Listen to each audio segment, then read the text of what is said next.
fazer um girozinho de notícias.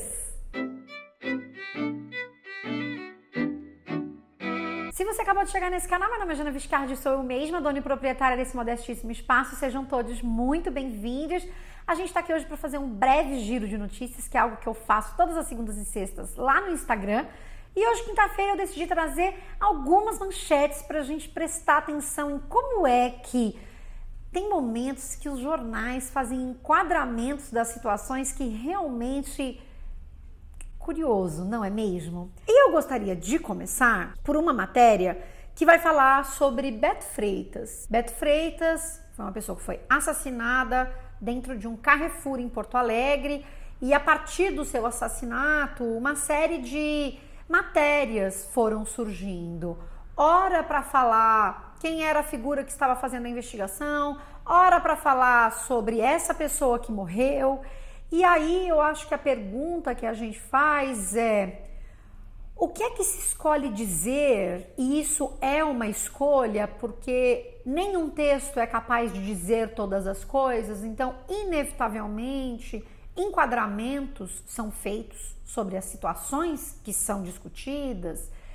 E aí, nisso eu pergunto para você, qual é a função de você fazer a ficha completa de uma pessoa que morreu? E aí, quando você faz essa ficha completa, você acaba por destacar elementos dessa figura, da personalidade dessa figura que morreu, que são contraditórios e problemáticos. E quando eu te faço essa pergunta, não é para você me dizer: então o que é que faz? É para esconder? Veja, uma coisa, vou te dar logo um exemplo antes da gente olhar para a manchete.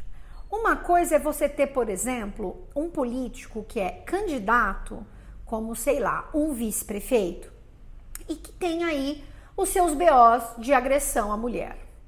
É claro que você tem atenção a isso porque é uma figura pública que vai participar da administração pública de uma cidade.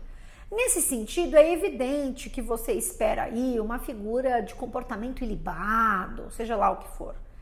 Agora, eu te pergunto, por que é que depois de morta, uma pessoa que estava simplesmente fazendo compras no supermercado é colocada para o escrutínio público? E eu te digo isso porque essas informações são regularmente utilizadas para dizer: tá vendo, alguma coisa essa pessoa deve ter feito, porque tinha essa característica pregressa que é anterior ao episódio de violência cometida contra ele. Você também poderia se perguntar: em que contribui para o debate sobre a violência cometida contra Beto Freitas ter uma matéria que investiga a vida de Beto Freitas e que não tem qualquer relação com o episódio de violência? É claro que é fundamental discutirmos e repudiarmos a violência contra a mulher, mas neste caso o que se tem não é isso.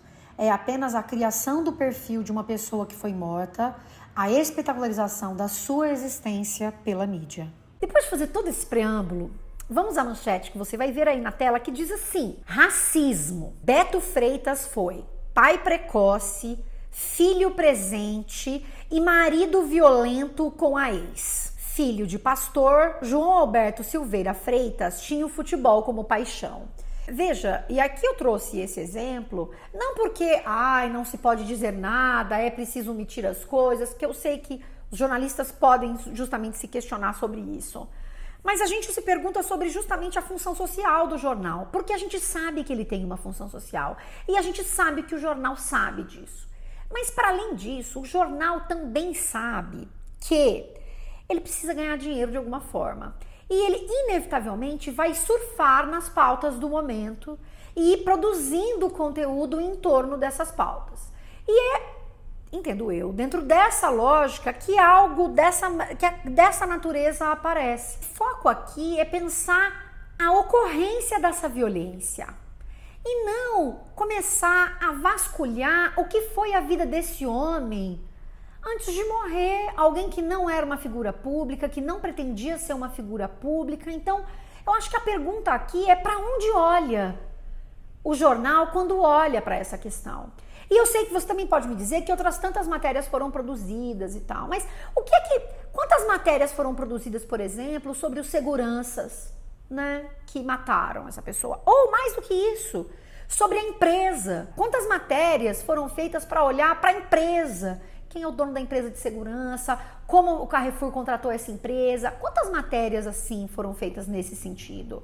E eu tô dizendo isso porque todas essas coisas são produzidas. Mas uma matéria como essa ganha destaque, porque tem aí um sensacionalismo, tem aí um olhar sobre a vida que desperta a curiosidade das pessoas e que, em se tratando de alguém que foi violento com a ex-mulher, as pessoas já vão, muita gente, dentro desse universo que a gente vive, da justificativa da violência sobre o outro, vão começar a se perguntar, mas como que é aí? O que será que ele aprontou? Se ele era violento com a mulher, ele não pode ter feito alguma coisa dentro do Carrefour? E aí, disso para a justificativa da violência, um pulinho, e a gente já viu isso acontecendo, já está rolando. E aí é interessante também a gente olhar para essa manchete que diz racismo.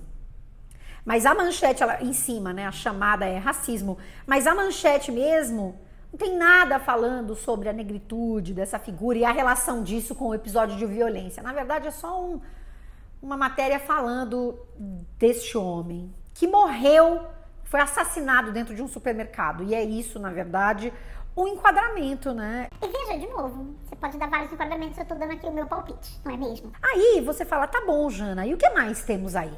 Temos aqui muitas fotos da Milu, no caso, quando eu passo. Para buscar essa outra matéria, também da Folha de São Paulo, que dizia assim, você está vendo na tela, e eu estou olhando para manchetes, tá? E aquilo que as acompanha. O capitalismo pode ser antirracista. E aí é claro que é algo que está girando em torno dessa questão do Beto Freitas, e aí vai se dizer a manchete que o capitalismo pode ser antirracista, e aí pessoas que fazem estudos antirracistas podem ser muito melhores do que eu para falar sobre isso, mas eu gostaria de fazer uma ligeira ponderação, porque diz o capitalismo pode ser antirracista, e aí é uma opinião, é importante a gente entender isso, que é diferente de uma notícia, isso é uma opinião, então é um articulista dando a sua opinião sobre o que o capitalismo pode ser, e aí trouxe isso para a Folha. Só que sabe o que é interessante? O que é interessante? A fotografia.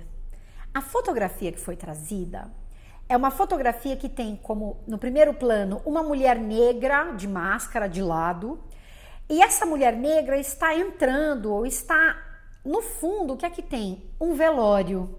Um velório e tem outras 4 pessoas olhando para um corpo de uma pessoa que parece ser uma pessoa negra. E aí eu tô dizendo dessa forma, porque pode ser que você não conheça nada sobre esse velório especificamente, então você vai ver essa imagem sem o contexto do que ela é, dizendo que o capitalismo pode ser antirracista. Mas ora.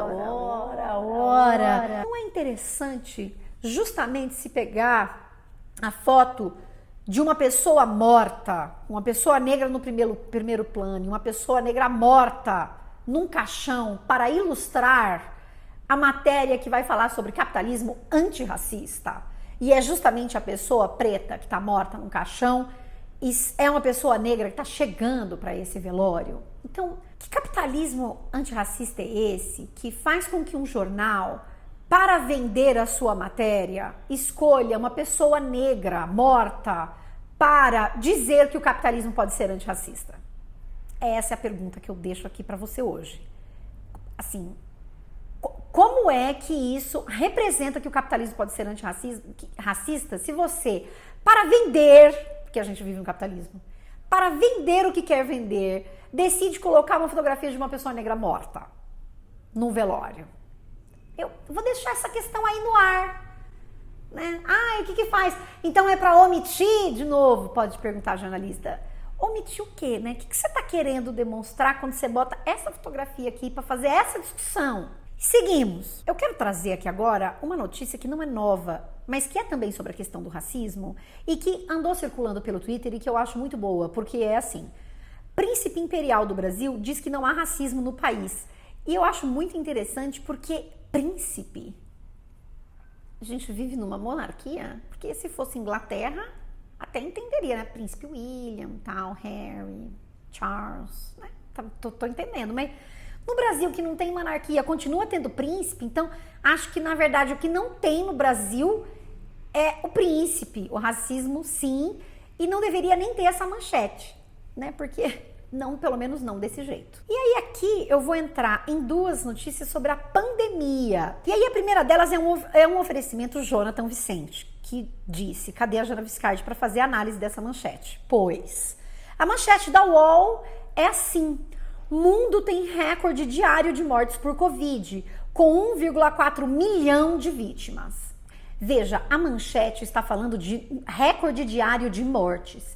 Quando na sequência você traz um número, este número está inevitavelmente atrelado às mortes e não ao Covid. Você tem que fazer um exercício interpretativo muito maior para pensar que está se falando de Covid e não recorde de mortes, porque o centro aí, gerativista, pessoa que trabalha com sintaxe gerativa, pira aqui nessa hora, porque você tem recorde diário como a cabeça desse sintagma e por Covid não é a cabeça, não é o núcleo disso aí. Por isso que você inevitavelmente vai atrelar 1,4 milhão de vítimas ao recorde diário de mortes, ou seja, as mortes, e não ao Covid. Mas eu fiz questão de entrar na matéria para saber se eu estava certo ou errado na minha interpretação. E aí, logo no primeiro parágrafo, o que você tem é: de acordo com a Universidade Johns Hopkins, o mundo registrou um novo recorde de mortes por Covid em um dia. Ontem, aconteceram 12.785 óbitos. Vou repetir, 12.785 óbitos, o que é muita gente, mas não é 1,4 milhão de pessoas. Então, a gente tem 1,4 milhão de pessoas atingidas pelo Covid. Dessas, 12 mil morreram. A manchete não dá conta disso, o que é um problema, né? Comentário breve aqui, beijo, Jonathan. Ai, ai. E aí, eu gostaria de, com isso, trazer a notícia que diz: governo não gasta a verba da pandemia para profissionais de saúde, hospitais e alimentos. Alguns ministérios não usaram nada da verba liberada para combate à Covid, apesar da urgência da crise. Eu, inclusive, não diria urgência, da catástrofe da crise. E você aí defendendo esse governo federal, que não está gastando a verba que está destinada para aquilo. Você está entendendo? Existe alguma possibilidade de uma nova prorrogação do auxílio emergencial? Pergunta pro vírus. E eu disse que eu tinha acabado, mas é mentira, eu não acabei. Eu quero fazer uma última ponderação. É uma notícia que realmente não dá.